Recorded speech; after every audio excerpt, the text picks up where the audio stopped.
Ассалаумағалейкум, құрметті жиналған қауым. Ең алғашқы кіріспе сөзімді сіздердің рұқсаттарыңызбен Мұхаммед Хайдар Дулатидің сөзімен бастауға рұқсат етіңіздер. Сен әлемді жаулап алма, өйткені онда сансыз қайғы қасірет бар. Сен одан да адамның жан дүниесін меңгер. Ол жерде қаншама әлем бар екенін көресің дейді. Бейбітшілік адамзаттың ең ұлы, ең асыл құндылығы екендігі сөзсіз. Күллі әлемдегі тыныштықтың, бейбітшіліктің ең басты кілті сары майдан қыл суырғандай саяси дипломатия, адами қарым-қатынас, мемлекетаралық сыйластық. Бір мемлекеттің басқа мемлекеттің территориялық тұтастығын, ішкі саясатын құрметтеуі, ғалымдардың зерттеуіндегі адамзат тарихы алғаш рет хатқа түскеннен бергі кезеңге көз жүгіртсек, соңғы мыңдаған жыл ішінде, яғни атап айтқанда 5,5 мың жыл ішінде адам баласы 292 жыл ғана тыныштықта өмір сүрген деседі. Бұл өкінішті жайт адамзат санасының бағзы замандардан бері көп өзгермегендігінің көрсеткіші деп білем. Әлі күнге дейін талай елдер соғыс зардабын тартып, экономикасы, руханияты құлдырап жатыр. Талай жазықсыз жандар сол зұлматтың зардабын шегуде. Мұның барлығы бейбітшілік кеткен жерді берекесіздік жайлайтындығының айғағы. Соғыс отын тұтатпау, бейбітшілік үшін күресу қазіргі 21 ғасырдың да ең өзекті мәселесінің бірі болып тұр. Біз неліктен мыңдаған жылдар бойы тату ғұмыр кешуді үйрене алмай келеміз? Осы сұрақ мені көптен бері мазалайды. Біз бір жағадан бас, бір жеңнен қол шығарып, жалпы адамзаттың ортақ мүддесі үшін неге біріге алмай келеміз? Бізге не жетіспейді сонда? Жалпы арандатып, үгіттеушілердің құйтырқы әрекеттері арқылы ел мен елдің арасына сызат түсіріп, жауластырып, өз амбицияларын жүзеге асыру мақсатында мыңдаған жандарды өлімге айдап жатқан соғыс құмарлықты қалай тоқтатамыз? Біз ол үшін не істеуіміз керек? Адам өмірін адам өлімімен құтқару, ол ешқандай да құтқару емес, ол тек сылтау. Шын мәнінде, адам өмірін адам өлімімен құтқару деген ойға қонымсыз, миға сыйымсыз нәрсе. Соның бәрін біле тұра, әлі күнге дейін нәсілге бөлініп, дінаралық соғыс, ұлтаралық келіспеушіліктер белең алып тұрған заманда өмір сүріп келе жатырмыз. Адамзат бұл өмірде жаратушының емтиханынан өтіп жатқандығын ұмытып, пенделік тірліктен, кеудемсоқ өр көкіректіктен арыла алмай келеді.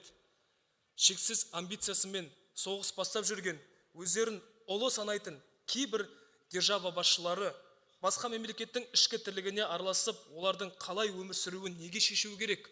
Олар құдай емес қой?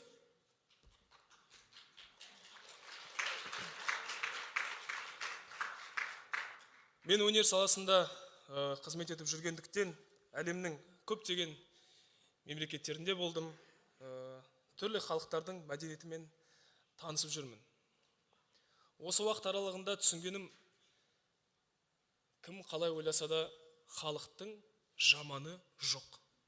Ұлттың жаманы болмайды негізінде. Жаман ұлт деген ұғым жоқ. Тек сол уақыттың еншісіне көз жүгіртіп қарайтын болсақ, осы күнге дейін сол халықтың ойын бұрмалап, өзінің арам пиғылдарын жүзеге асырып жүрген мемлекет басшылары ғана бар. Ол шындық. Мейірбандық, татулық, адамсүйгіштік, бейбітшілік сынды ұғымдарды ту ете отырып, адамзаттың бірлігіне арналған The Story of One Sky немесе қазақ тілінде бір аспан тағдыры атты туындымды жарыққа шығарған болатынмын.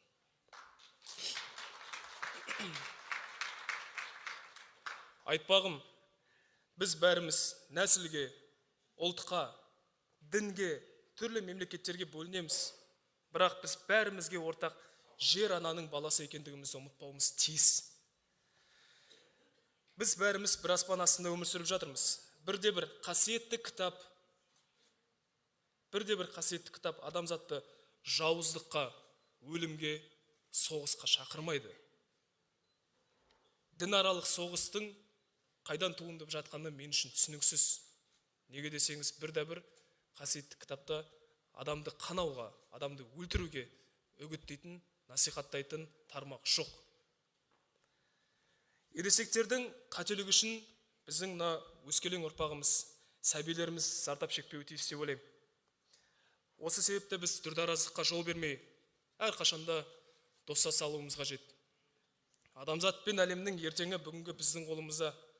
Біз бір үйдің, бір мекеннің, бір аспанның перзентіміз. Осы уақытқа дейін түсінгенім, көп деген тұста біздер ересек адамдар өзімізді сәбилерден ақылды санаймыз. Сәбилерге көп нәрсені үйретіп жатамыз. Білім беру мақсатында, басқасында дүниелер мақсатында оларға білім беріп, олардан өзімізді ақылды санаймыз. Бірақ бір ғана сұраққа жауап берсеңіздер. 2-3 адамның кесірінен әлем бойынша миллиондаған сәбилер дүние салып жатыр.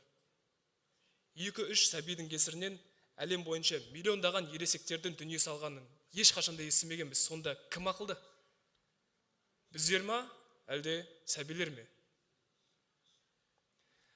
Біз бір үйдің, бір мекеннің, бір аспанның перзентіміз, тағы да қайталап айтқым келеді. Ендеше менің бір аспан тағдыры деп аталатын шығармама арнайы түсірілген бейнебаянымды көруге шақырамын. Қабыл алыңыздар, назарларыңызға көптен көп рахмет.